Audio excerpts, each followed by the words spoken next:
en el living, investigadora, historiadora, en su momento formó parte de la dirección del CONICET y por una decisión muy válida, por un recorte de presupuesto interesante, decidió apartarse. Y ahora, claro, es una representante del feminismo en la totalidad de la palabra, así que es muy grato tenerla a Dora Barrancos con nosotros. Bienvenida, Dora. Gracias, Un placer. gracias por la invitación. No, muy amable. Bueno, yo decía que, incluso fuera de cámara le preguntaba y le decía, bueno, ¿cómo siente ser, quizás fuerte la palabra, pero es un referente del feminismo hoy en día, ¿no? Muy rodeada de personas incluso mucho más chicas, como puede ser el caso de Ofelia o de otras mujeres. Sí, es una larga saga, ¿no? Como yo digo siempre, una no nació feminista. A mí me convenció el feminismo de una manera, yo diría, muy articulada en nuevos sentidos cuando yo estaba en el exilio en Brasil. Ahí me di cuenta, sobre todo en fin, a veces ocurren algunas circunstancias detonantes, ¿no? Que te marcan, y a mí me ocurrió. Pero tenía su acercamiento con el intuiciones. feminismo fue ahí en Brasil, Sí, sí, ¿no? sí. Sí, intuiciones tenía siempre, además, envalentonamientos. Casi no me salía, ¿viste? Por ser tan pretenciosa En la palabra. No, pero la verdad es que sí, fueron muchos años yo diría, de aportes, de militancias, pero han sido vastos también. Ha habido mucha mujer en la Argentina que ha hecho aportes de enorme significado. Y el gobierno bueno, que ya está finalizando, el de Mauricio Macri, ¿no? ¿Cree que deja alguna deuda pendiente con respecto al tema de igualdad de género? Sí, lamentablemente son muchos los aspectos que quedan pendientes. Digamos que hubo una tentativa, sobre todo de realizar política en el sentido de impedir esa circunstancia tan brutal que es la violencia contra las mujeres, pero yo creo que hubo padecimientos particulares de lo que era el ex consejo y ahora instituto, padecimientos en el sentido de que las partidas presupuestarias nunca coagularon en el sentido fundado digamos, de lo que correspondía. Hubo mengua de recursos, hubo recortes muy fuertes, al punto que tengo entendido hoy que la subejecución en el instituto es muy grave, ¿no? Entonces, yo creo que las políticas que quedan pendientes son en todas las dimensiones. Hay una necesidad fundamental de política de prevención. Prevención. Esta es la palabra articuladora. No se gana nada, inclusive con la prevención última ex ante de la pulsera, el botón. ¿Ese fue un acierto en la política del gobierno de Macri? Sí. Lo que pasa es que, bueno, el problema es que de todas maneras eso ya es una circunstancia grave que debe ser justamente prevenida. Lo que nosotros hablamos muchas veces acá, Dora, con mis compañeros de policiales es que cuando el hombre tiene intención de matar a la mujer no le importa violar una perimetral. Absolutamente. La viola, la mata y queda detenido si es necesario. Eso es lo que debe saber. Entonces hay que hacer algo antes, algo previo. Mucho antes. Muchísimo. Necesitamos toda una estrategia de reforma curricular. Hay que convencer a los estados provinciales a que, en fin, se animen a hacer esa reforma curricular, porque en realidad, ¿por dónde está indiciada la violencia? Está indiciada desde que, bueno, desacertamos patriarcalmente en tareas de niñas, tareas de niños, juegos de niñas, juegos de niños. Ahí hay una valencia que siempre se va a esgrimir a favor de la jerarquía masculina, y va a haber obviamente una reiteración de ese panorama de dominio, porque Totalmente. Efectivamente ahí está el nudo de la cuestión. Bueno, o sea que Alberto Fernández sabe que llega a partir del 10 de diciembre a tratar de cumplir ese objetivo, ¿no? El de la prevención en todos los ámbitos. Yo creo que está muy... En el colegio también. Sí, está muy adentrado. Tanto Alberto, desde luego Cristina, sabe perfectamente que necesitamos medidas que significan una inversión larga, no son medidas que pudiera decirse no le cuestan nada. Desde luego la equidad general, el panorama de la equidad, eso es otra cuestión, pero me refiero a el panorama tremendo de prevenir la violencia. Estamos necesitando inclusive recursos institucionales por ejemplo, digamos, dentro de yo diría, de lo que es el bosquejo que uno tiene, que uno ha formado antes y muy compartido por muchas compañeras feministas, es que necesitamos institutos de prevención, institutos públicos de prevención. ¿Y cómo funcionarían? Serían unos institutos, para mi gusto, que deben depender del Ministerio Público Fiscal, en todo caso debemos ver cuál es, en donde haya mucha experticia interna, para que efectivamente se examine en tiempo y forma y que se pueda arbitrar una medida ahí donde hay manifestaciones de violencia que no constituyen delitos. Nosotros tenemos un arco enorme de violencias que todavía no constituyen delitos. Ahí es donde se debe actuar.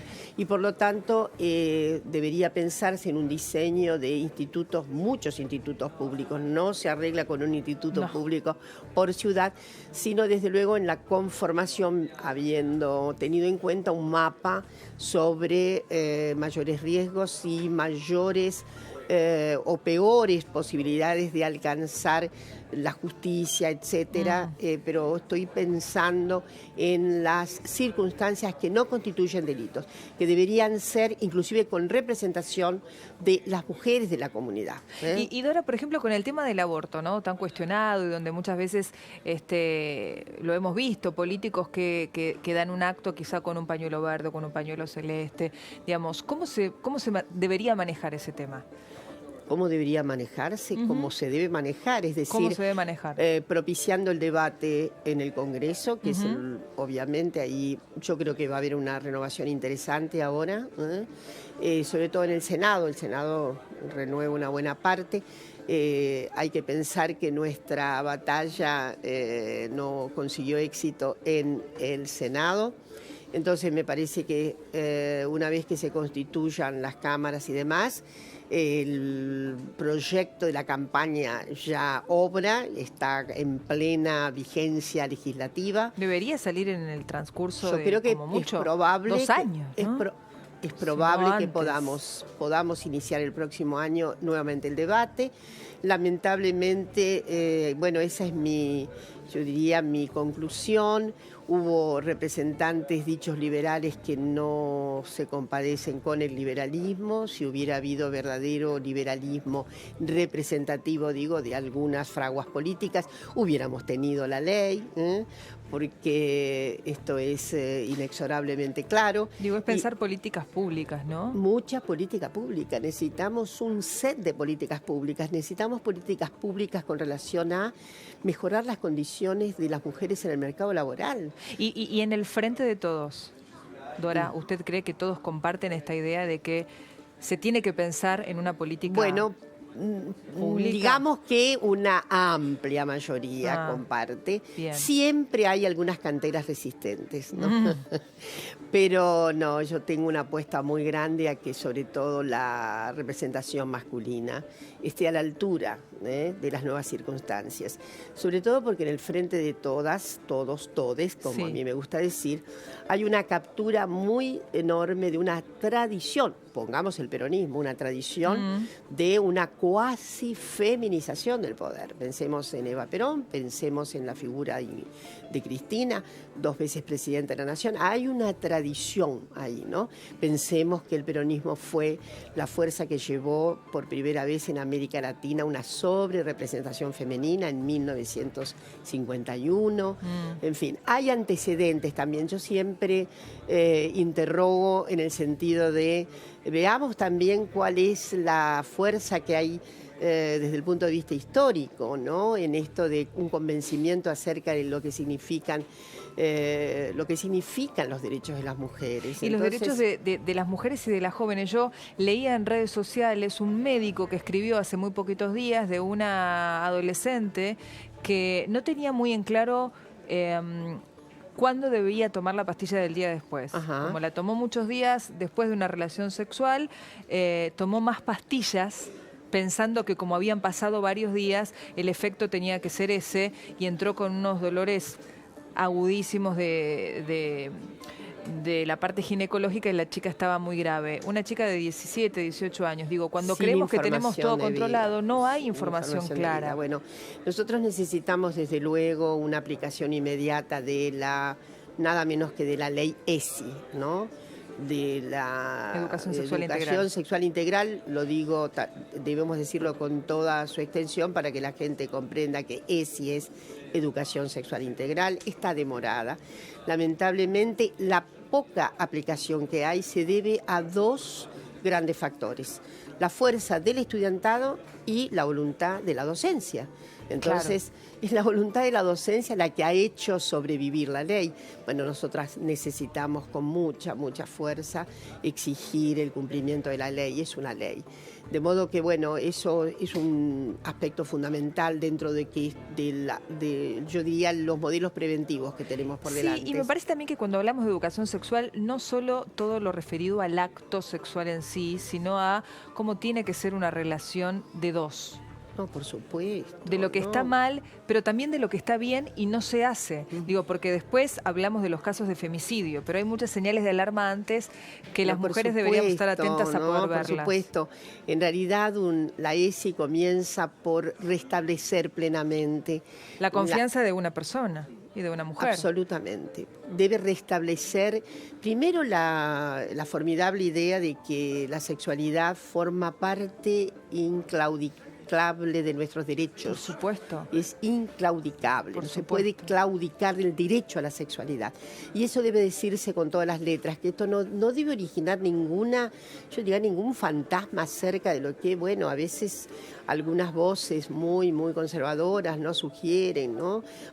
Sabemos perfectamente que hay algunos combates muy dañinos, ¿no? En el sentido de que, bueno, se instalaría una suerte de pornografía, es una barbaridad pensarlo así. Hay que pensar en la libertad humana, en el derecho humano a la sexualidad, en el derecho, desde luego, a una sexualidad que tiene responsabilidades fundamentales y que además es la circunstancia que también queremos, ¿no? Que se habilita en los sentidos fuertes de esa autonomía. La única restricción en materia de sexualidad es no dominar a nadie ni ser dominado por nadie. Esta es la única construcción moral que cabe con relación a la sexualidad. De modo que, desde luego, hacer que las niñas, los niños, los adolescentes, las adolescentes den señales muy claras de una capacidad de interpelación fuerte, porque sabemos perfectamente que los acosos y las violencias mayores y más graves ocurren en los ámbitos del hogar o en el perihogar, o se dan en circunstancias en donde hay enorme amigabilidad y confianza que es completamente traicionada. Por supuesto.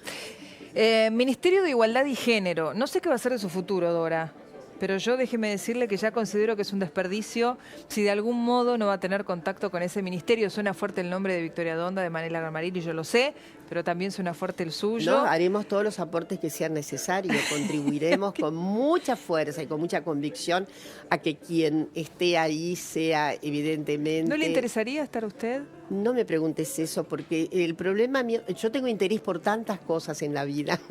Bueno, pero eso podría ser, sería un gran valor. Siempre he sido muy clara en esto. Sí. Yo creo que esta es la hora de las renovaciones, es la hora de que gente joven, más joven que yo, se ocupe de esto. Bueno, acá pero puede estar cerca de algún modo.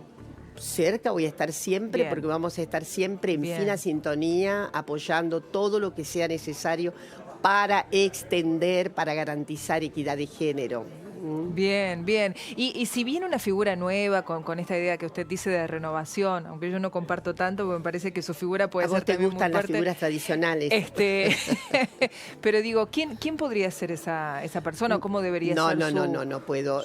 Su perfil tiene que tener. No, yo creo que hay dos condiciones fundamentales. A ver, eso es interesante. Convicción. Sí. Mucha convicción, ¿no? Convicción integral acerca de la causa de conseguir equidad de género, equidad para las mujeres, para las personas trans, para el arco de la diversidad. Esto es un para las personas. Para las personas, exactamente. Ahí hay mucha convicción en esto, desde luego formación exigimos y al mismo tiempo una gran capacidad de trabajo. Ese ministerio va a requerir 24 Mucho sobre trabajo. 24 horas. Entonces, O sea, la eso- persona que asuma ese cargo va a saber que tiene ahí un empeño, Sí. digamos, que va a demandar una sobretasa de trabajo. Por eso es muy indicado que figuras muy renovadas puedan estar al frente.